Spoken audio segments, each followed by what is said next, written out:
Hi folks, welcome along to another video. Now you may be aware, or you may not, that iRacing Season 3 for 2025, the kind of big headline update in the sim is a bit of a complete overfresh of the GT3 class.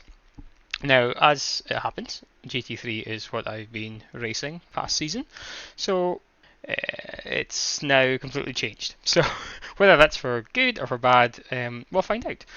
So what I thought I'd do, the update just dropped today. I've just downloaded it, and yeah, let's go and take the Ferrari for a drive around Imola and just get my first impressions really. So let's jump in, shall we?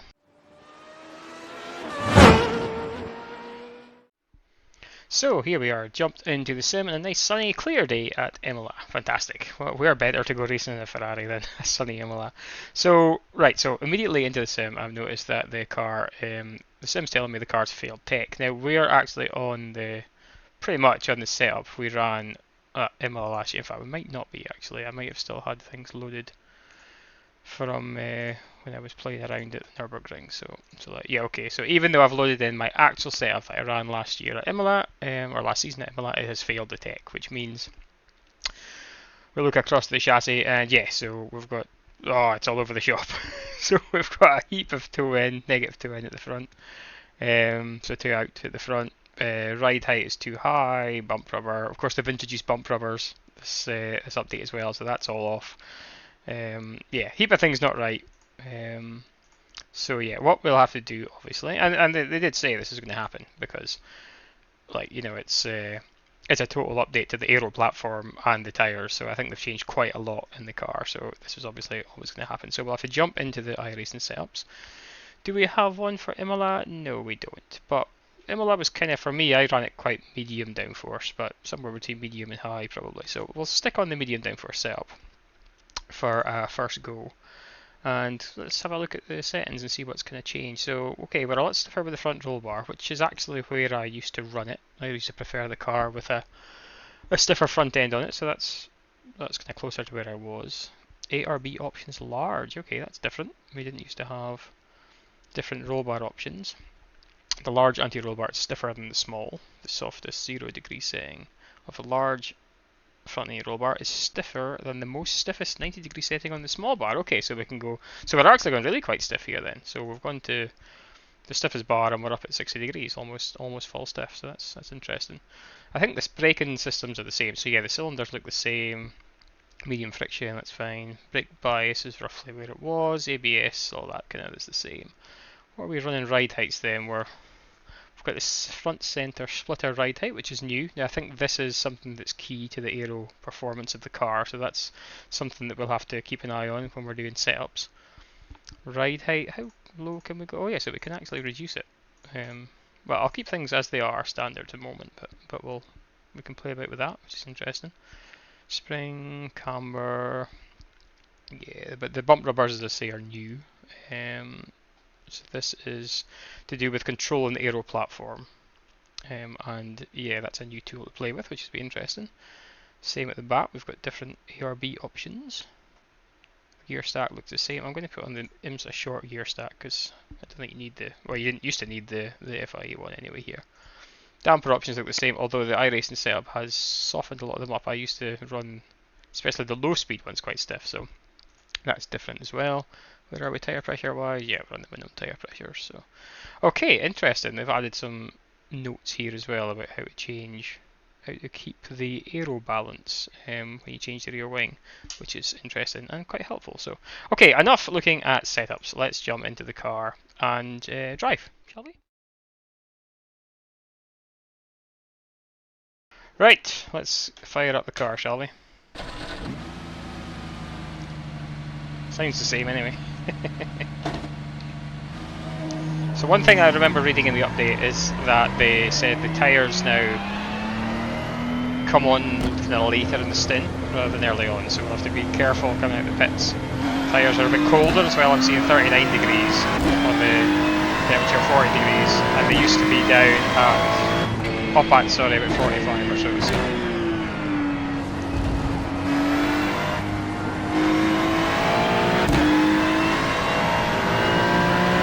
Also, it should Well, I'll find out. I've read a lot about how the car behaves and what the differences should be, but let's feel it for ourselves, shall we? Oh, the front's a bit floaty there.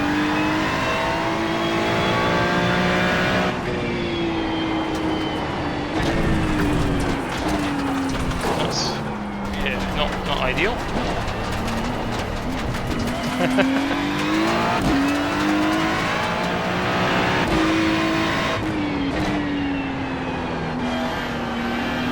the front does not want to stick. It feels a lot less twitchy, the car. I'm having to do a lot more work with the steering wheel. That's what I feel so far anyway, that's a big difference. And there's like the force feedback feels different. It's a bit floaty for me. The car's nowhere near as nervous. Yeah. I'm starting to get some heat into the tyres now.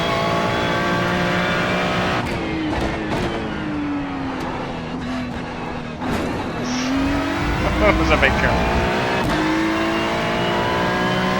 Yeah, it feels like there's a lot more bounce in the car than there used to be. Or probably the tyres. But I'm not sure yet what to make of it.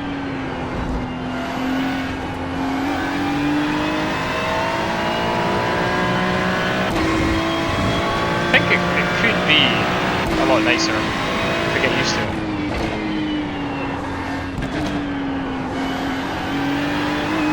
Much easier to rotate the car and turn it for the brake than it was. So if I plant it there, I'm not getting near as much kick out. Like I would have expected if I planted the foot in the middle of the corner like that on the old car, it would have just come round to me.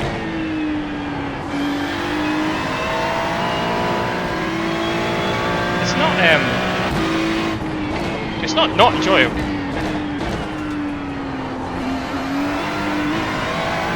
I have zero experience about these cars in real life, but if you watch some of the guys who do know how to drive these things in real life, they'll give you a better idea for how real it is. For me, yeah, I can see this being a bit nicer once you get used to it.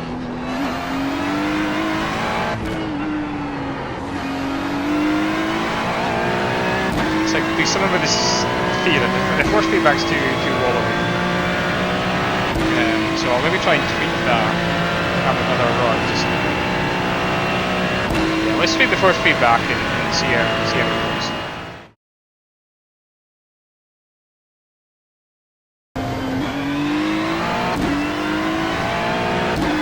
Right, here we go. Out the pits again. I've had to play about with the force feedback settings. Basically, adding more weight. Wheels just felt too light. And if that's also, whoa! Okay. Haha! Cold tires. Cold tires are a thing. Interesting.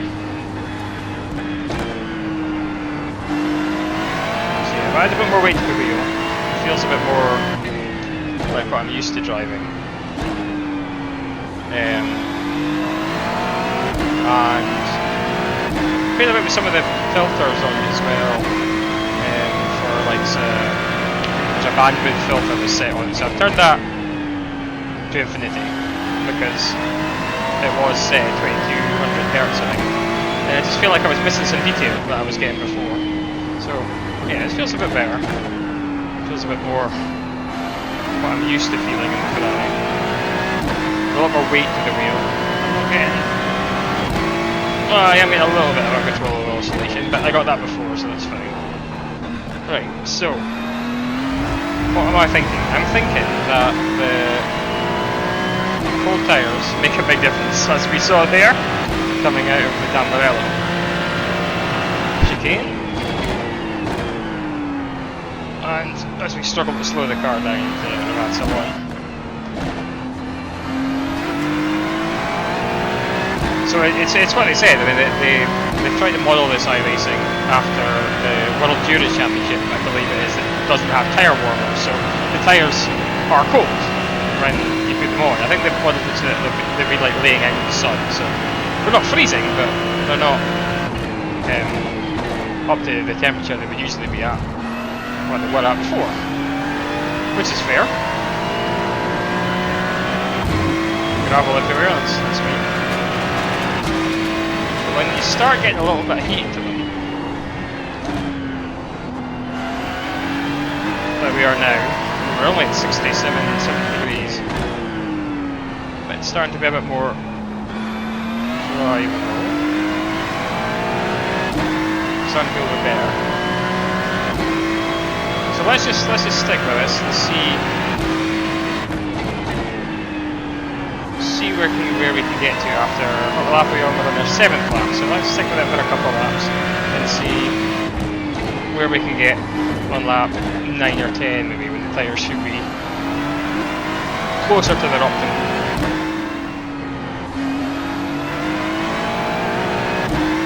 Right, here we go then, lap 9, we're coming at lap 10. Tyres are up to 87, 88 on the right, 83 on the left.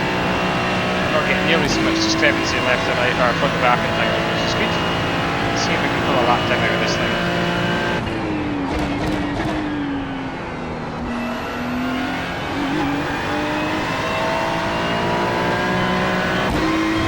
Now that was easily flat on worn tyres compared to our spin earlier on.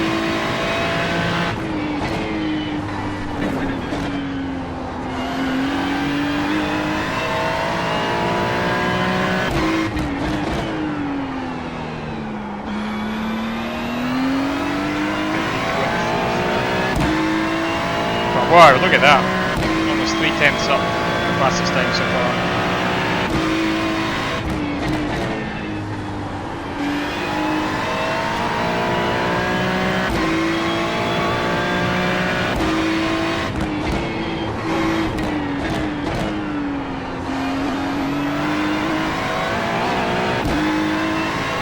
Yeah, much more confidence now the tyres on the temperature, much more better feeling. Steering as well. That was probably a bit too aggressive. I got an off track for it as well, doing the lap thing. But yeah, 4.5 tenths up. More like it.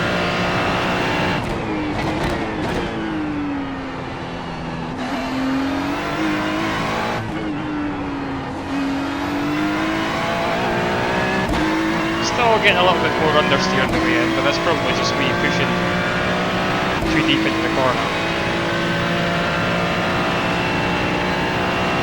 But yeah, there we go. That's 43.3, so we're still quite a bit off the race pace we had.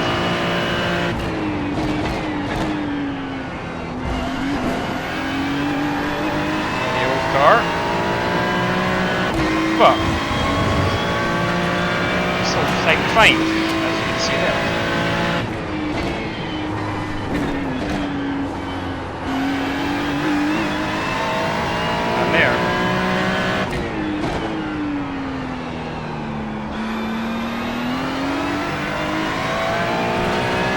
That delta's not completely right, because that's against my invalid lap, isn't it?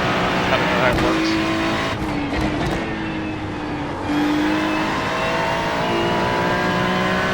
But this is feeling faster.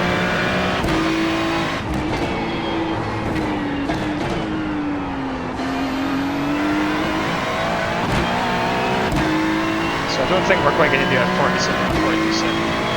Let's just see what the lap is.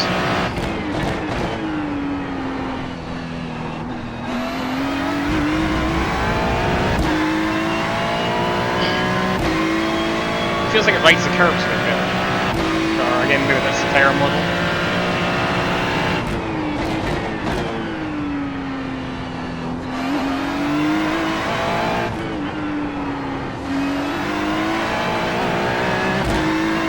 Throttle's a bit more, you can kind of slide the car a bit more on the way out the corner and not be worried about looping it around. Let's see what this lap is. 43 days. So again, quite accurate. Yeah, Okay, yeah, I'm enjoying it a bit more now.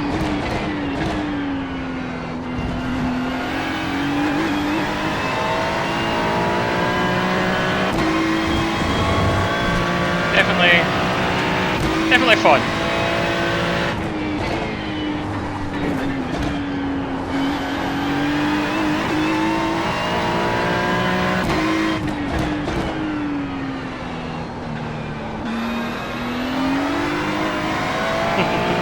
Yeah, definitely fun. Right, let's park it there, shall we, and get some kind of summary thoughts from you before we end the video.